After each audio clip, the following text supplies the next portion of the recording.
people are doing 10 minutes meditation, they will freak themselves after some time, for sure. A whole lot of people. This survey was done, I think in 94 or 96, I'm not very sure about the date, but sometime in the 90s, early 90s, the Nimhans Institute did a survey and they found 8% of the inpatients, not outpatients, inpatients who come and stay in Nimhans for a period of treatment, 8% of them came because of improper yoga and meditation. But for normal people, so what is the best way to meditate? What makes you think they're normal?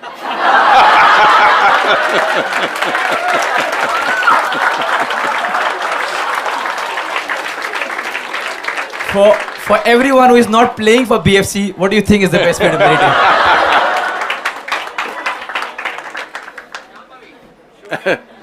Now, we must understand, the English word meditation does not say anything specific.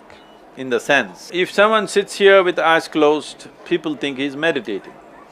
But as you said, you could be sitting here and talking to yourself, you could be thinking, you could be contemplating, maybe you're chanting a mantra, it's called japa, you may be doing tapa, which is a way of generating heat in the system, you may be doing dharana, dhyana, shunya, samadhi, samyama, like this, there are many things. English language is not descriptive when it comes to inner dimensions. English language is very good outside, technically, materially it's a very good language. But when it comes to inner experiences, there are not enough words to describe the various dimensions of human experience that happens. So the word English meditation is very general, doesn't say anything specific. If we understand, if we want to understand the word meditation as dhyan or dhyana, being in Karnataka it's dhyana, okay. If you go to Tamil Nadu, it becomes dhyanam. So, if it is dhyan or dhyana that you're talking about, what it means is, if you sit here, your body is here, your mind is out there, what is you is somewhere else. That means there is a little distance between you and your body, between you and your mind. Once there is little distance between you and your body and your mind, suddenly everything is crystal clear. What you think is so complicated is very simple. So, this dimension of what you call as meditation is essentially a little distance. So you're in the traffic, how bad it is. Suppose you took off in an airplane or a balloon, hot air balloon or something, you look down, this stuck-up traffic looks quite nice.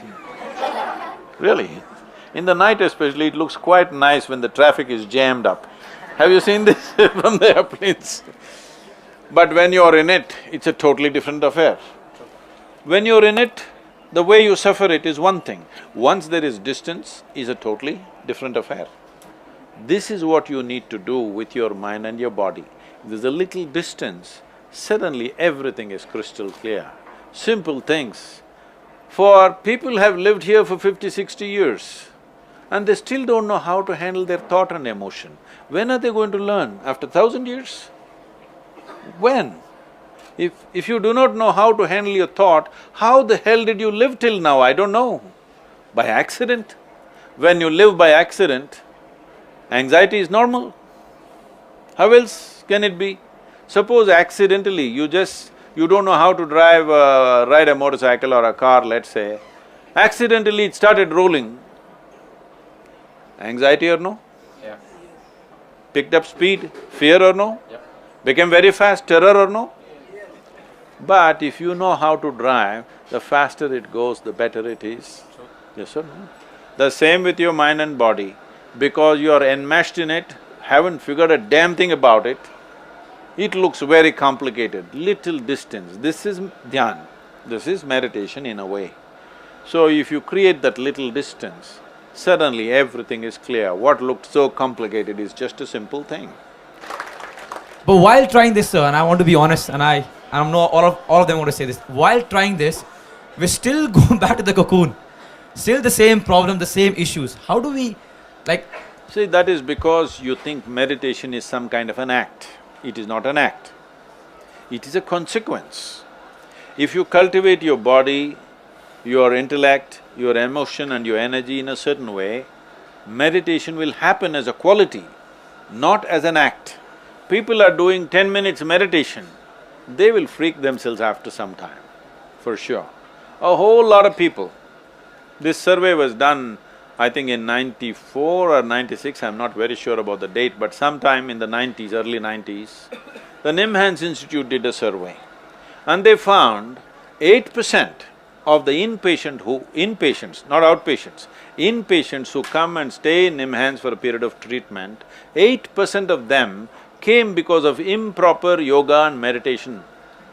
Because if you forcefully try to do something with your mind, it will freak. It's very important when you have been given… Do you agree with me, this human mechanism is the most sophisticated machine on this planet? Do you agree with me? Have you read the user's manual? Then how? Then how do you use it?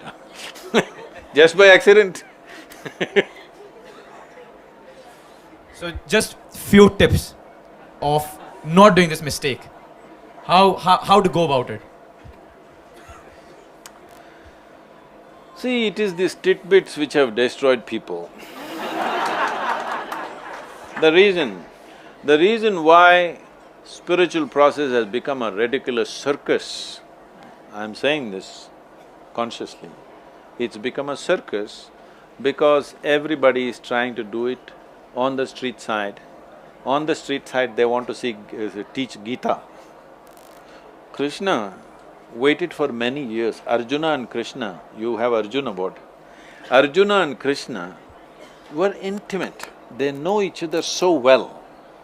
But Krishna waited till the last moment where there's an extreme situation where Arjuna's mind is being crushed. He waits for that moment to give the teaching. But all kinds of idiots are reading it on the street corner without creating any situation. Nobody knows what the hell it is, simply words and words and words. As you said, when you listen to it, suddenly you find you have to shut down everything and listen because as simple as it is, you don't get it. Because it is not its complex, but the simplicity is a problem for the human intellect. If you're trying to grasp things through intellect, complicated things you will grasp. Simplest things, people around me are always freaked because I'm telling them the simplest thing, but they're thinking through many things.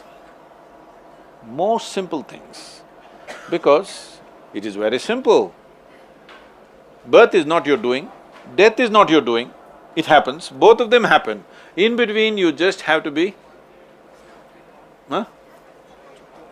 Just have to be bindas. That's all. You don't have to give birth to yourself, nor do you have to kill yourself, both will happen naturally. What are you doing here? Everything is happening, you don't have to spin the planet and make it day and night, you don't have to do this and that, everything is happening. For you to be just here, be in tune with everything and receive the bounty of life, such a big mess, because they are looking at everything intellectually. When I say intellectually, the nature of your intellect is such. If I ask you a question, do you want a sharp intellect or a dull intellect? You must choose, I'm going to bless you right now. So essentially, you want a sharp intellect, that means it's a cutting instrument. It's like a knife. The sharper, the better. You don't want a blunt knife, you want a sharp knife. Now, this is the only instrument you have in your life. For everything you use a knife. If you want to stitch your clothes, you use a knife. Where's that girl gone? I think she used a knife on her pants.